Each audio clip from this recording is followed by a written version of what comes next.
This channel is part of the History Hit network.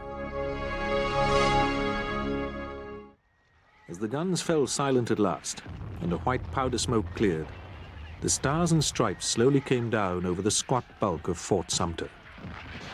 The unthinkable had happened. American gunners in Charleston, South Carolina, had fired upon their country's flag and their fellow countrymen beneath it. In the North, the news was greeted with outrage. But in the South, there was a grim mood of defiance shot through with exultation.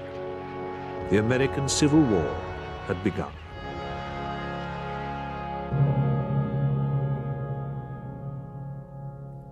The American Civil War is generally thought to have been fought solely over the question of slavery.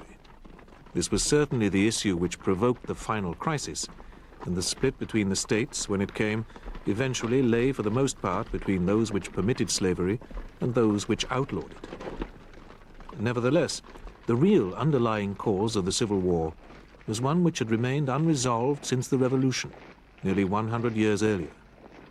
It was the question of sovereignty and the right of each individual state to govern itself as it pleased.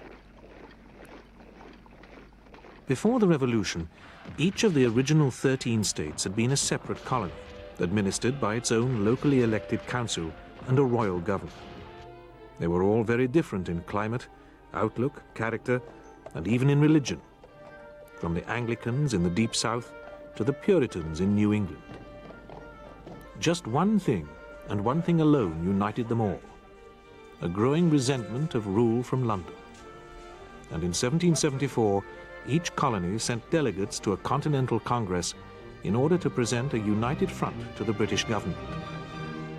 A bitter struggle followed, but once the war was won and the British had been driven into the sea, the colonists still found themselves faced with a very similar problem.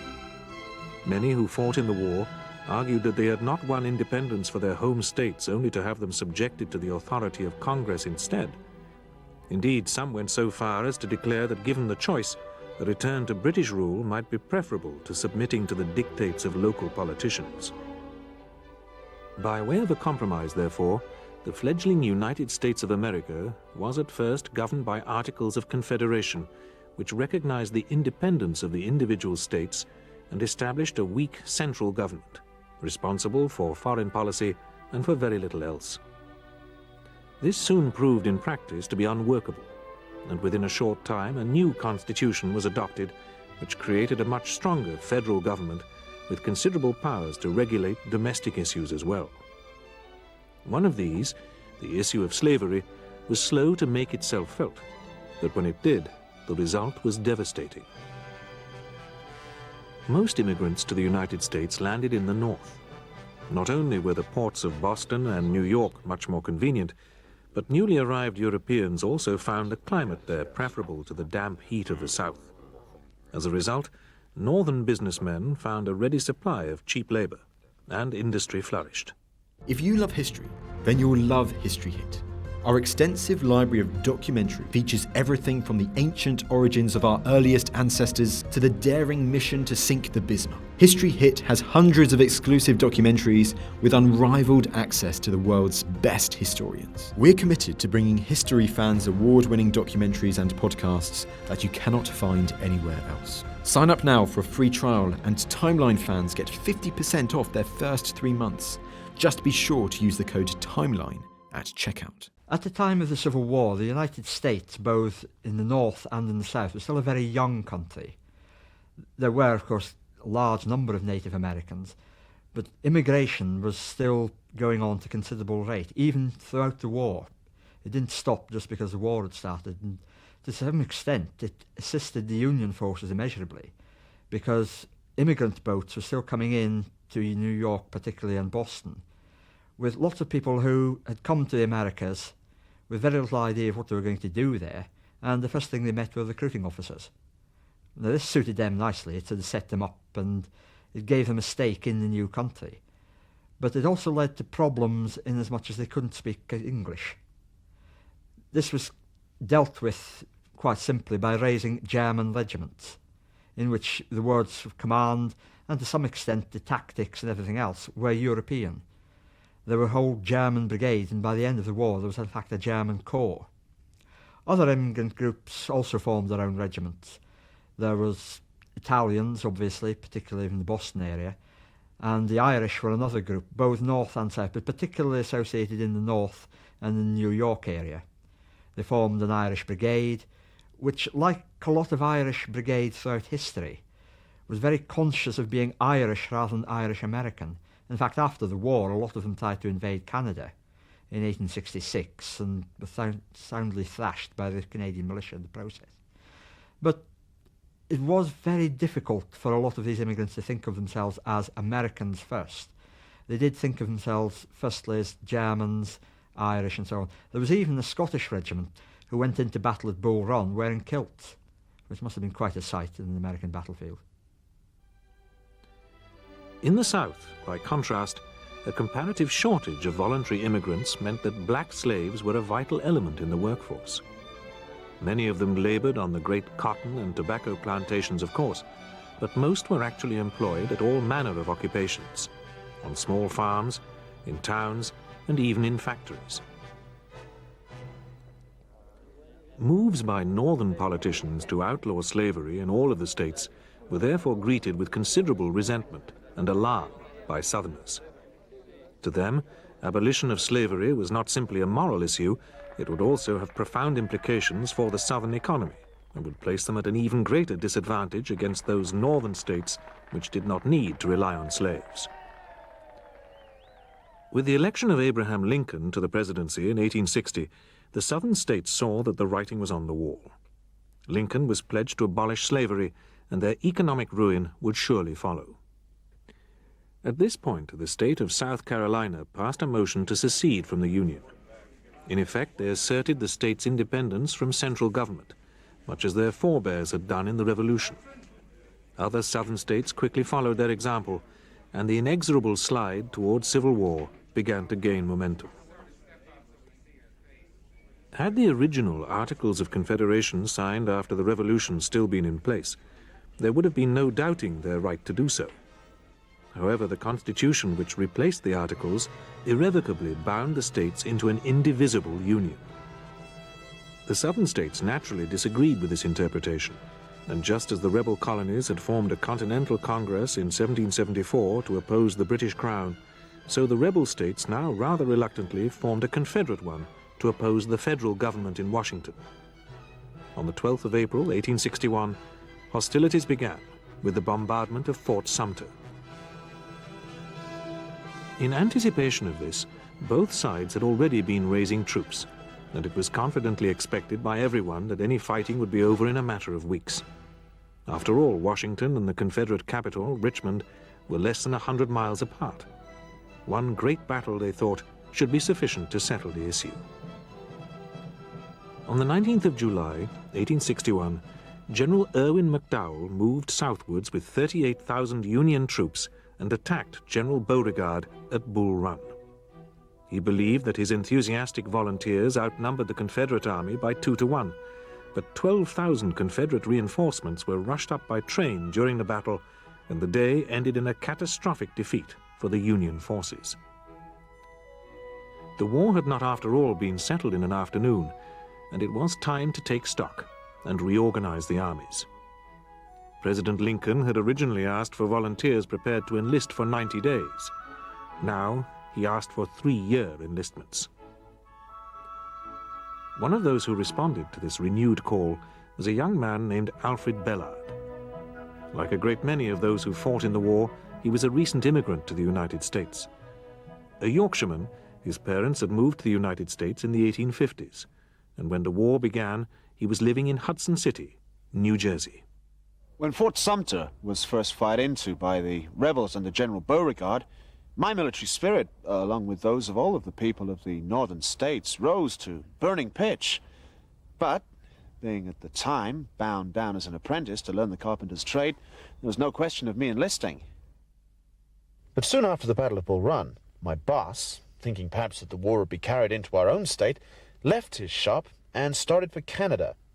This left me free to go for a soldier, and so accordingly, on the 9th day of August, 1861, myself and some 8 Hudson City boys presented ourselves at a recruiting rendezvous in Jersey City for enlistment. When the doctor had pronounced us fit for a soldier and in good condition, General Talbot, the mustering officer, made his appearance, and ordering us to hold up our right hands, read the oath to us, swearing us in for 3 years or during the war, so help me Bob. We were now full-fledged soldiers, in the pay of Uncle Sam, and only wanted our uniform and arms to make us feel as if we were something more than the common run of mortals. Very few men on either side were professional soldiers. With the exception of a few officers, the regular United States Army stayed loyal to the federal government. But it was a very small army, and at the outset of the war, most of it was dispersed along the western frontier or in coastal forts. As a result, both the Union and Confederate armies overwhelmingly consisted of new recruits, state militias, and volunteer companies. Training them properly took a long time. Some of the officers on both sides had served in the Mexican War nearly 20 years before, but otherwise no one had any direct experience of combat, and as a result, great reliance was placed on the writings of military theorists. At the beginning of the Revolutionary War, the American forces were naturally trained and organized according to British drill books and tactical doctrines. In time, however, the influx of European volunteers brought a shift towards the French school, and this became more pronounced after the Napoleonic Wars. As the despotic ruler of a vast empire, Napoleon Bonaparte might be thought to stand for everything which the Americans feared and despised in Europe, but in fact he was widely admired. Consequently, soldiers everywhere, and especially in America, sought to learn from his military campaigns and to copy his methods. Many American officers, both professional and amateur, took to stuffing their hands inside the front of their coats in a conscious imitation of the master. More importantly, they avidly read dissertations on his strategy and tactics by writers such as Clausewitz, and above all, by Baron de Jomini. There was, however, a fatal flaw in his preoccupation with the great Napoleon. In the half-century since his catastrophic defeat at Waterloo, ingeniously dismissed as being solely due to his feeling unwell that day, military technology had taken great steps forward. The spread of the railway had suddenly made armies more mobile, as the Union forces discovered to their cost at Bull Run, and the invention of the telegraph had similarly speeded up communications. More important still, the firearms carried by individual soldiers were very different from those used at Waterloo. At that time, most infantrymen were armed with a smooth-bored flintlock musket. While a well-trained soldier could fire it up to 4 times in a minute if he had to, it was not particularly accurate. Infantry, therefore, tended to fight in 2 ways, either by standing shoulder to shoulder in long lines in order to maximize their firepower, or else by moving quickly in dense columns, aiming to intimidate the enemy by a calculated display of speed and aggression. These tactics had been successfully used by the American army during the Mexican War, which was the last time any of the officers on either side had seen action. There was no reason, therefore, to think that they would not be just as effective in the war between the states. What no one had realized was that the replacement of the flintlock by the more efficient percussion system, and another seemingly insignificant refinement, was to have devastating results. The first of these improvements speeded up the loading process and reduced the number of misfires, especially in wet weather. It also made further improvements such as breech loading systems possible. But it was the second refinement which had the greatest effect on infantry tactics. Gunmakers had recognized long before that if a musket barrel was rifled, that is, if it had spiral grooves cut into the bore, the bullet fired from it would spin, and so be more stable and accurate. However, in order for this to happen, the soft lead ball had to be forced into the grooves during loading. This was a slow and sometimes difficult process, and in Napoleon's day, rifles were only carried by a few specialist units of marksmen, such as the famous 95th Rifles. A few years before the American Civil War, a French officer named Mini invented a quite new kind of bullet, which was not spherical, but conical, with a hollow base. Because it was cast slightly smaller than the bore of the rifle, it could simply be dropped straight down the barrel, just like an ordinary musket ball, thus speeding up the loading process. What made it different, however, was that when it was fired, the hollow base of the bullet immediately expanded into the rifling grooves and gave it the necessary spin. Rifles could now be carried by all soldiers, rather than a favoured few. In the Crimea, the British Army quickly discovered that they could engage the Russians successfully at much longer ranges than ever before. But no one in America seems to have appreciated this development. And in the early battles of the Civil War, both sides began by using the old-style tactics, with horrifying results. It was simply no longer possible for infantry units to stand shoulder to shoulder in the open and fire on each other at very close range without suffering unacceptable casualties. Bayonet charges across open ground simply withered away. Soon much looser formations became the norm, and as the war went on, more and more use was made of entrenchments. In the end, Civil War battlefields more closely resembled those of the Western Front in the First World War than those of the Napoleonic Wars. Nevertheless, there would still be times when units would be ordered to fix bayonets and advance across open ground towards a waiting enemy.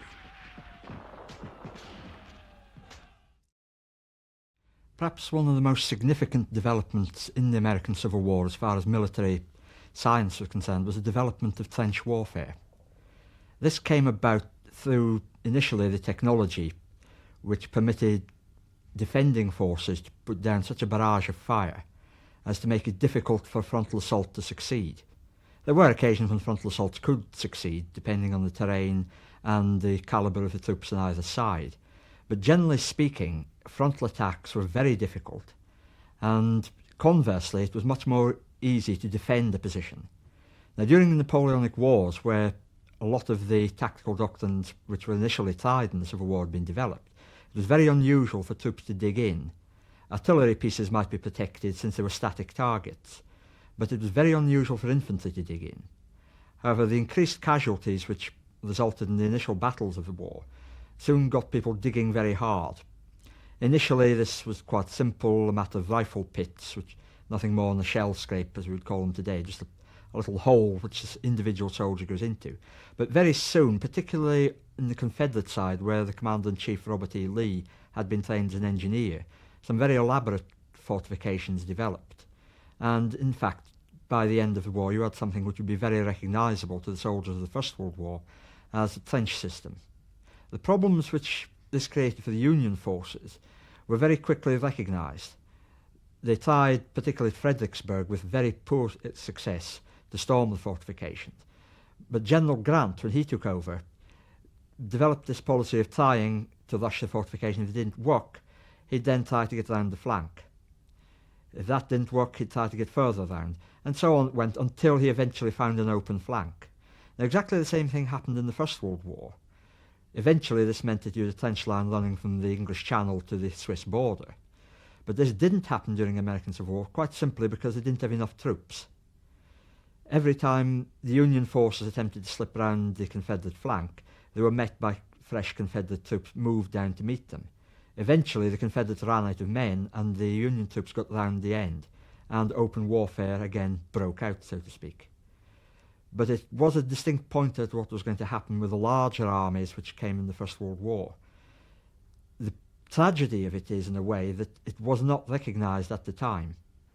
They thought that because the Union forces eventually worked around the flank, that it could be done again and again and again. And in any case, it was a war far away in America, where run by amateurs, not really a lesson which could be learned in Europe.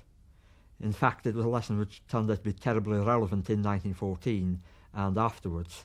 They tried to get round the flanks, they failed, and they were down to frontal assaults, what nobody really appreciated, which again had been found during the American Civil War, that once you did get into a static situation in trenches, it was no longer a matter of field battles, but a siege.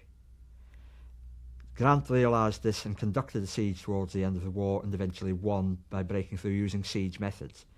Only towards the end of the First World War, when the Allied armies recognised that they were not fighting a battle in the open with field work entrenchments, but a siege works, did they actually succeed in penetrating the German lines. There is a common belief that the Confederate generals were particularly prone to committing their men to such assaults. And indeed, perhaps the best-known incident of the war was Pickett's charge at Gettysburg. In actual fact, However, the reverse was generally true, especially towards the end of the war.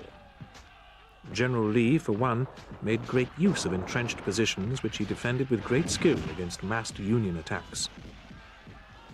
Although the teachings of Napoleon dominated both infantry and artillery tactics, no one was so sanguine as to imagine that massed cavalry charges against formed infantry would be anything other than suicidal. Nevertheless, the sheer size of the area over which the Civil War was to be fought ensured that cavalrymen were to retain a vital role in scouting, raiding, and protecting the lines of communication. At first, the Confederates were preeminent in this role, but in time the Union cavalrymen proved themselves to be the equal of any. Once again, new technology played its part. At the outset of the war, most horsemen on both sides carried sabers, but these were soon found to be of little use for the type of fighting in which they found themselves engaged. Gradually, more and more reliance was placed upon six-chambered revolvers, breech-loading carbines, and even sawn-off shotguns.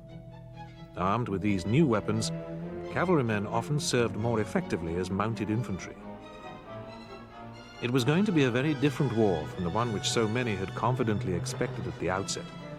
But Alfred Bellard, now a private in the 5th New Jersey Volunteers, was less concerned with weapons and tactics than with the rather more important question of where his next meal was going to be coming from.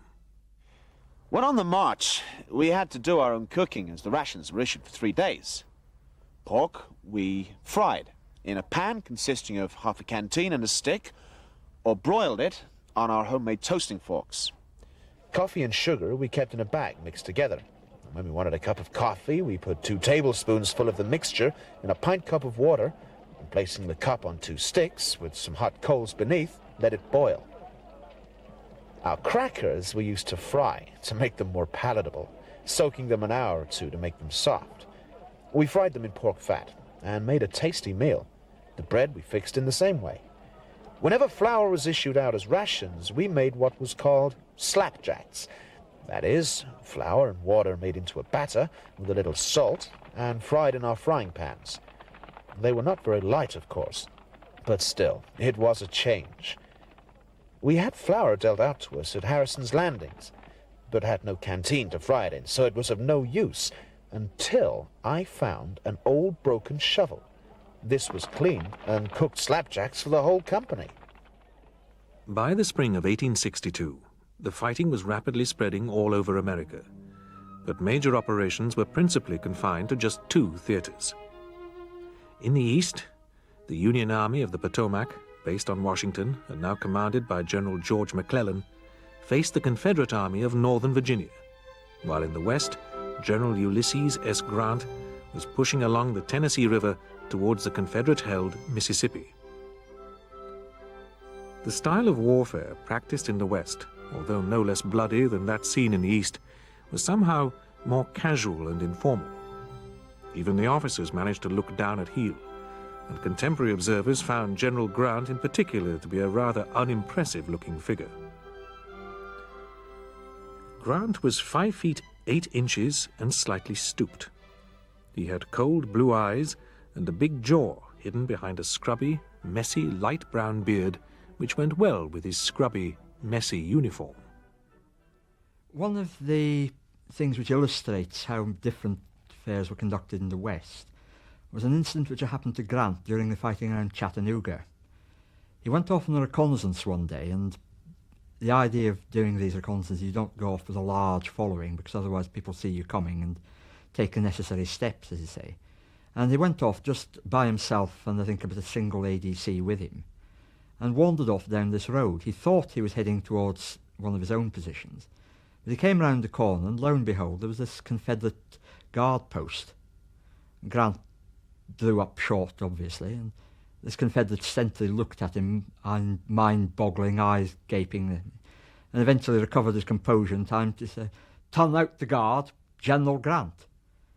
And lo and behold, all these Confederate soldiers came tumbling out of this wooden cabin, saw General Grant standing there, formed themselves into a nice neat line, presented arms, and stood there as one does in front of general officers. Grant entered into the spirit of things, returned the salute, looked them over quietly nodded and passed on his way quite happily.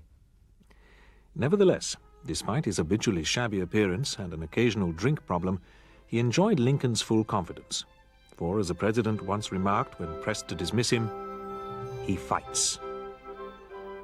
In February 1862, General Grant attacked two key positions covering Nashville, Fort Henry and Fort Donelson.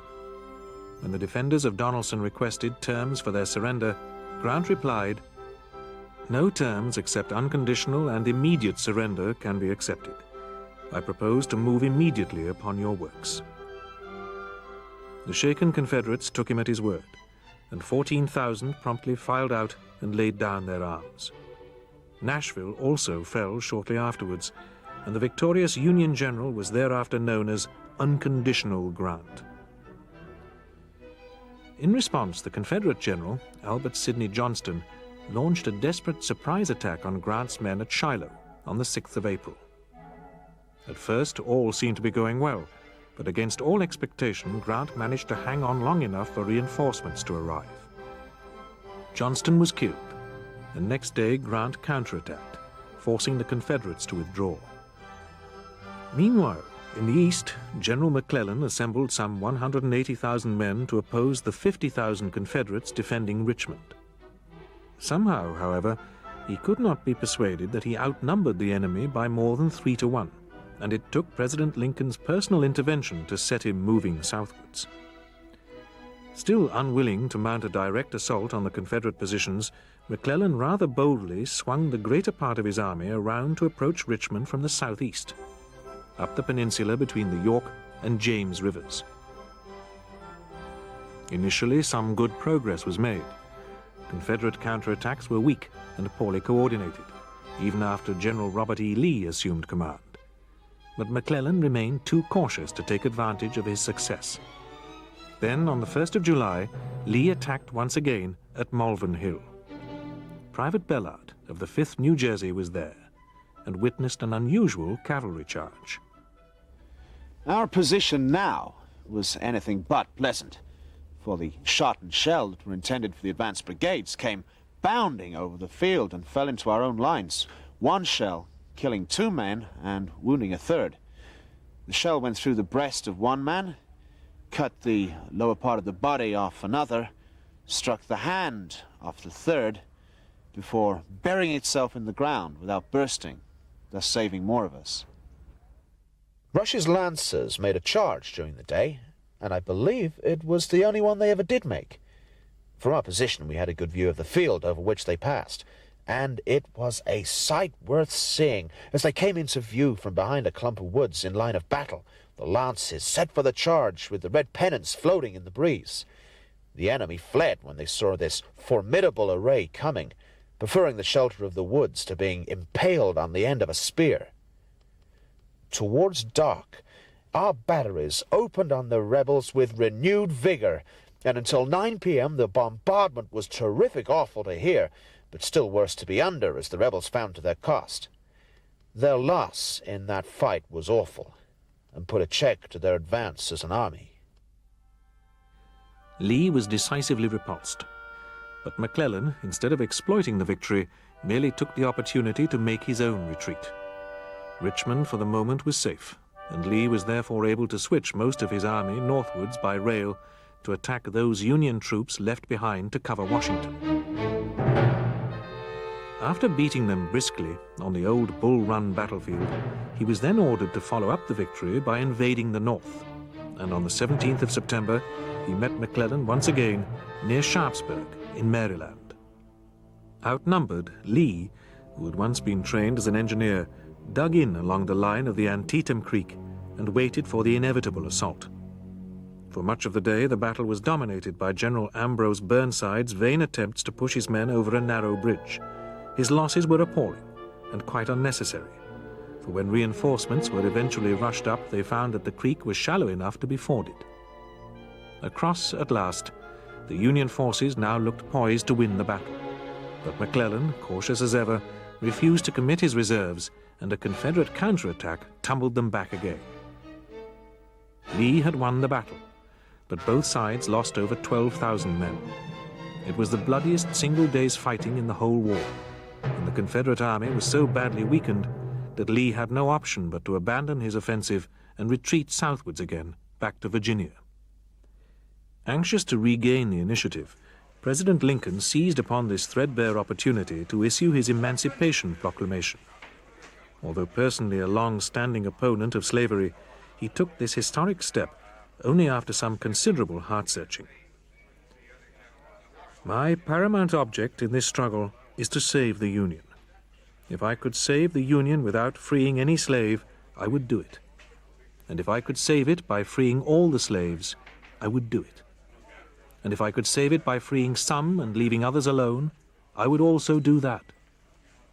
What I do about slavery and the colored race, I do because I believe it helps to save the Union.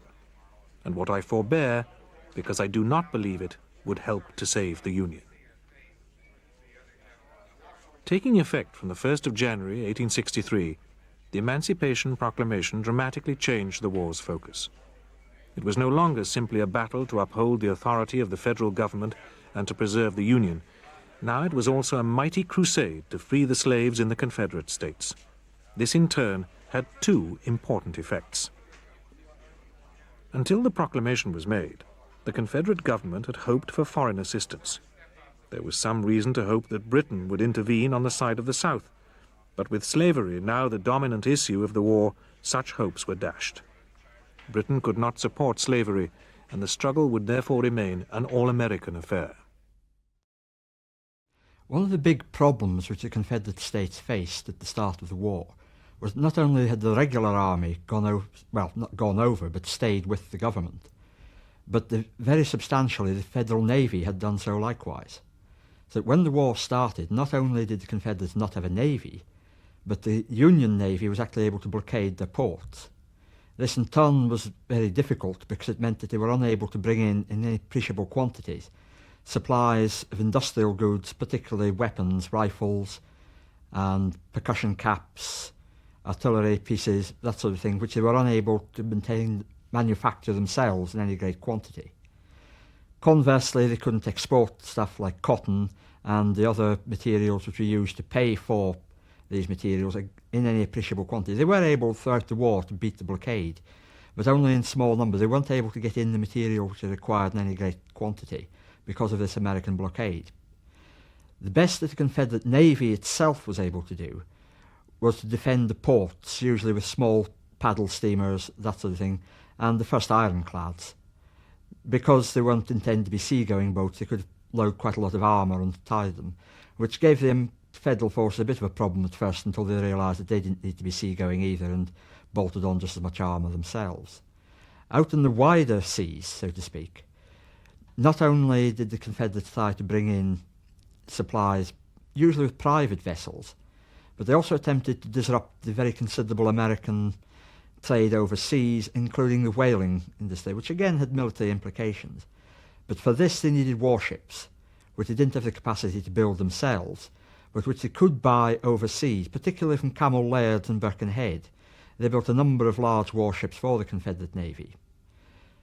The interesting thing about that was, although they were able to smuggle out the officers to actually command these ships, they couldn't smuggle out complete crews. So what effectively happened was that the American officers came over, took charge of the ships from Camel Laird, and recruited the crew from the Liverpool dockside. So that throughout the war, the Confederate Navy was actually commanded by Americans, but manned by British seamen.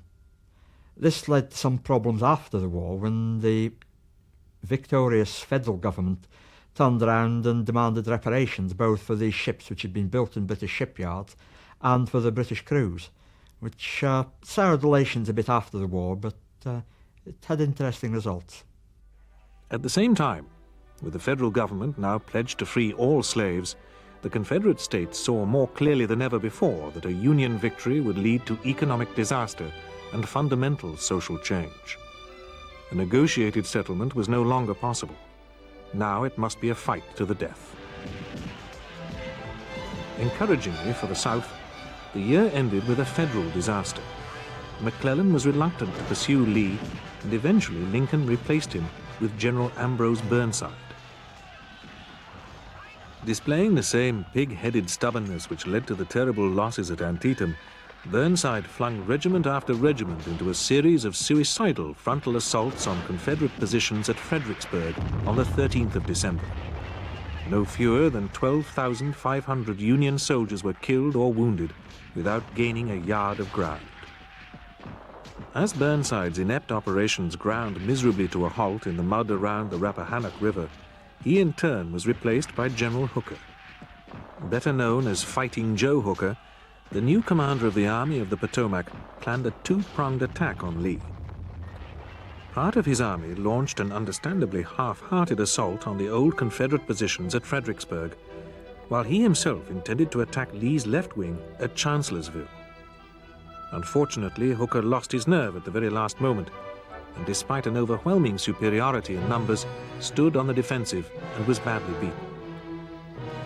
The 5th New Jersey were there, with General Sickles' 3rd Corps, and as they fell back before the Confederates' advance, Private Bellard's luck at last ran out. We had to fall back under a heavy fire. Soon after leaving the works, I received a wound in the leg, which prevented me from keeping up with the regiment, and I had to paddle my own canoe. Throwing away my rifle to lighten my load, I went across the field and wended my way past Chancellorsville House, Hooker's headquarters. Old Joe himself was leaning on a pillar as I passed.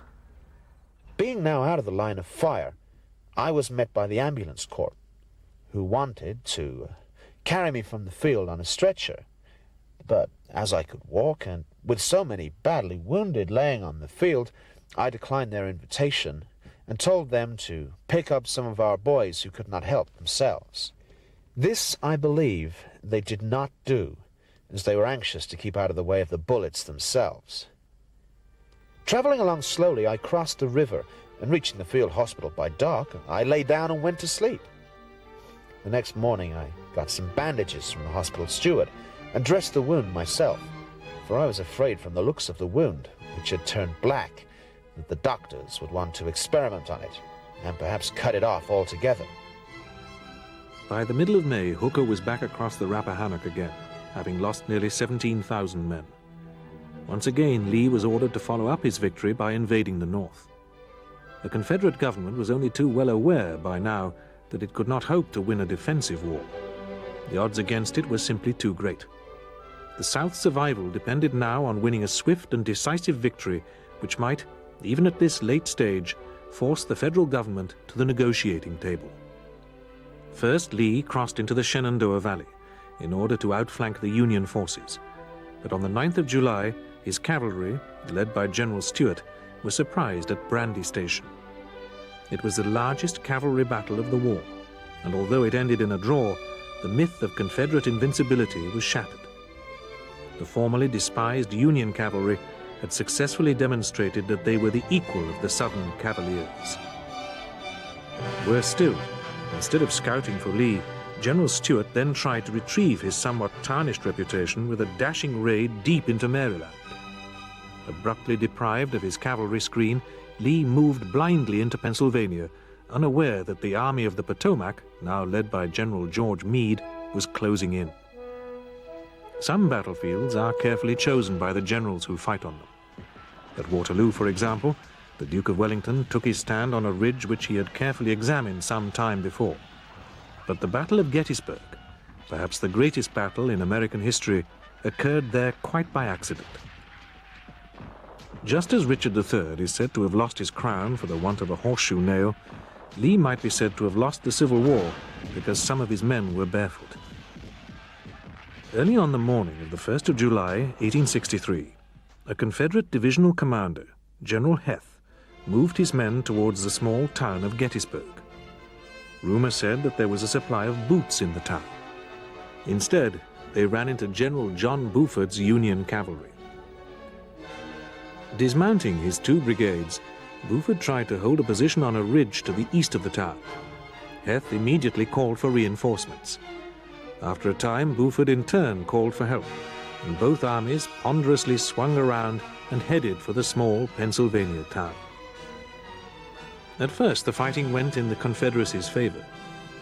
General Reynolds was killed at the head of the Union First Corps, and his men fell back from the town to hold a strong position on Cemetery Hill to the south. History, however, does not record whether Heth's men ever got the boots they were looking for. By nightfall, Meade's Union army had closed up to occupy a hook-shaped position running west from Culp's Hill to Cemetery Hill, and then southwest along the line of the Emmitsburg Road. Next day, Confederate attacks at the northern end of the battlefield got nowhere. Their start positions were far too cramped and completely dominated by Meade's guns. But further to the south, General Longstreet succeeded in pushing the Union forces back from the Emmitsburg Road and up onto the ridge behind. The battle had now been raging for 2 days without a decisive result, and a third day's fighting was going to be necessary. Lee was desperate to secure a decisive victory, but the Union forces were now well settled into their position along 7 miles of hills and ridges. Culp's Hill, Cemetery Hill, Cemetery Ridge, Round Top, and Little Round Top. After more half-hearted attempts on the Union right flank, anchored on Culp's Hill, and the left on the 2 round tops, Lee gambled everything on a massed frontal assault by 10 infantry units on Cemetery Ridge, the very center of Meade's line. At 1:45 on the afternoon of the 3rd of July, 1863, General Pickett's Virginians stepped out across the valley floor and, together with Trimble's and Pettigrew's divisions, started the long climb up the bare hillside. Despite mounting casualties, they struggled upwards to the low stone wall which marked the Union front line. But unable to find sufficient men, or the will to surmount it in the face of the blizzard of rifle and cannon fire being poured into them, they hesitated and then fell back down the hill. The feared counterattack by General Meade failed to materialize, and instead, on the afternoon of the 4th of July, Lee began his retreat, preceded by a column of ambulances 17 miles long. On the same day, General Grant took Vicksburg. The whole length of the Mississippi River was now under federal control, and the Confederacy had been cut in two. In March 1864, Ulysses S. Grant was placed in overall charge of the Union armies. Lincoln had at last found a general in whom he had complete confidence. In the past, he had often felt compelled to exercise his constitutional powers as commander-in-chief to approve or reject his general's plans, and even on occasion to direct some military operations personally. Now he simply told Grant, "The particulars of your plan I neither know nor seek to know. I wish not to obtrude any constraints or restraints upon you." Although Meade still remained the nominal commander of the Army of the Potomac, Grant decided to take personal charge of operations in the East. He recognized that his first priority was now to be the destruction of the Army of Northern Virginia.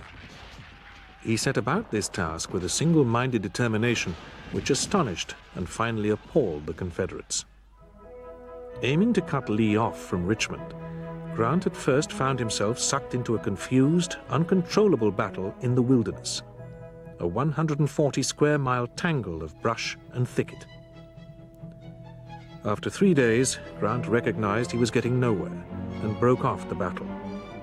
However, instead of withdrawing to lick his wounds, he merely probed his way around Lee's right flank and less than a week later unsuccessfully attacked the Confederate trenches at Spotsylvania. Undaunted, he once more simply moved yet further to the right and attacked at North Anna on the 23rd, and again at Hawes Shop 5 days later. Then, at the beginning of June, the Union Army launched a full-scale assault on the Confederate trenches at Cold Harbor. Grant lost 7,000 men in less than an hour and promptly broke off the action.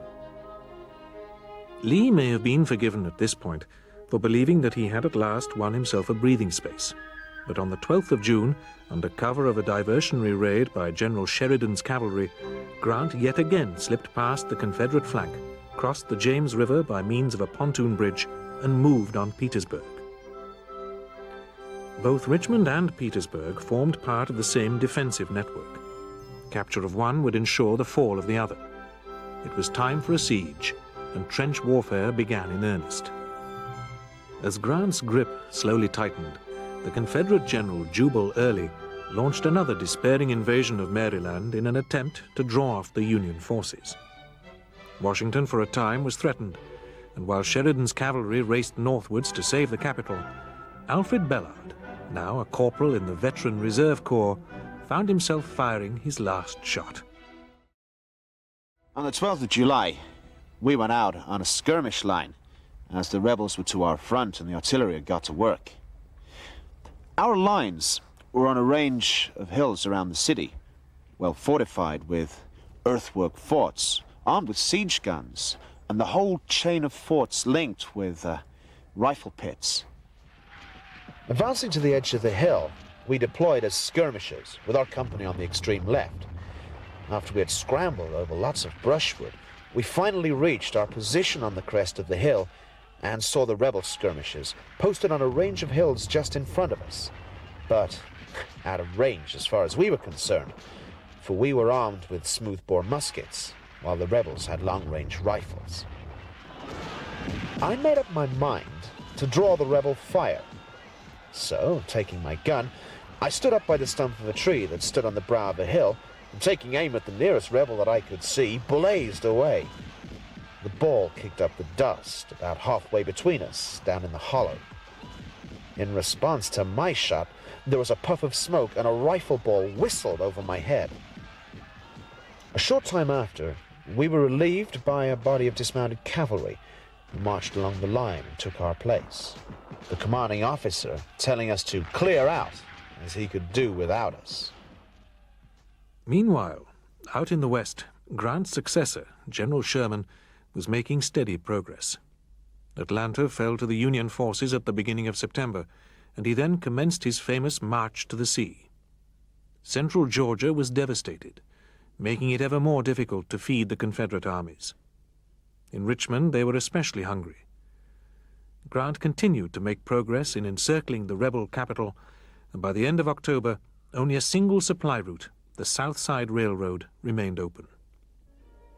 By the beginning of 1865, General Lee had only 60,000 men left with which to hold the 37 miles of trenches around Richmond and Petersburg. Although half-starved and short of almost everything, Confederate morale remained high, and a Union probing attack was beaten off in February. Nevertheless, Lee recognized that his position was rapidly becoming untenable, and accordingly, he resolved to abandon the capital. At first, he attempted to do so on his own terms. On the 25th of March, he attacked Fort Stedman in an attempt to widen the narrow corridor still open to the south. The fort duly fell, but to Lee's dismay, a hasty Union counterattack not only retook it, but then swept on to capture some of his own forward positions. 4 days later, Grant riposted with an unsuccessful attack at Dinwiddie Courthouse. However, in order to find sufficient men to hold off Grant's attack, Lee was forced to thin out the trenches elsewhere. On the 1st of April, therefore, when General Sheridan renewed the attack, Confederate resistance abruptly collapsed. Thousands of Lee's panic-stricken troops streamed back to Richmond, abandoning their weapons and equipment. Next day, Sheridan was working his way around the rear of Petersburg, and Grant ordered a general advance. It was the beginning of the end at last. The garrison of Petersburg somehow held out until nightfall, but then Lee ordered the evacuation of the capital. He still hoped to link up with other Confederate troops in North Carolina, but Grant was hard on his heels, and one of his corps was forced to surrender at Sailor's Creek. With less than 30,000 starving men remaining, General Lee asked for an armistice. At 3:45 p.m. on the 9th of April, 1865, General Grant, having hurriedly found himself a sword and a half-decent coat for the occasion, accepted the surrender of the Army of Northern Virginia at Appomattox Courthouse. To all intents and purposes, the war was now over. But tragically, one of its last casualties was President Lincoln himself. A week after Appomattox, he was assassinated in Washington. In the space of 4 years, some 700,000 men were killed or wounded, and the South was devastated. It could have been very much worse had the war gone on, and one of the great questions is why Confederate resistance collapsed so quickly. In comparing the two principal commanders of the Civil War, Grant and Lee, it'd be difficult to find two men who are less alike. On the one hand, you've got General Lee, who has a very great reputation, which is not really justified by his conduct during the war. He's the very image of a general. He's the sort of general which soldiers like because he looks the part. Very courteous gentleman, southern, polished, exactly as one imagines a Confederate officer to be. He had a distinguished career before the Civil War, initially with the engineers in the Mexican War, and at the outbreak of the war he commanded the US 2nd Cavalry Regiment. He was initially offered command of the Union Army, but decided to fight instead for his native Virginia. As a general, he was not particularly good. He could inspire his men, he inspired confidence as well, and when fighting defensively he was very good. He initiated and developed the Confederate defensive systems in trenches, particularly at Fredericksburg, where he was able to use his engineering experience to great effect.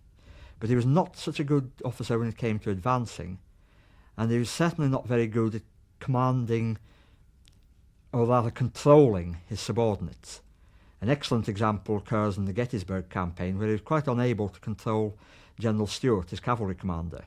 Stuart was defeated in a relatively minor affair, and so offended by this slur on his reputation, he went galloping off into the middle of nowhere, depriving Lee at a critical moment of his cavalry. Come the Battle of Gettysburg itself, Lee was faced with a situation where he had to attack a strong Union position or withdraw.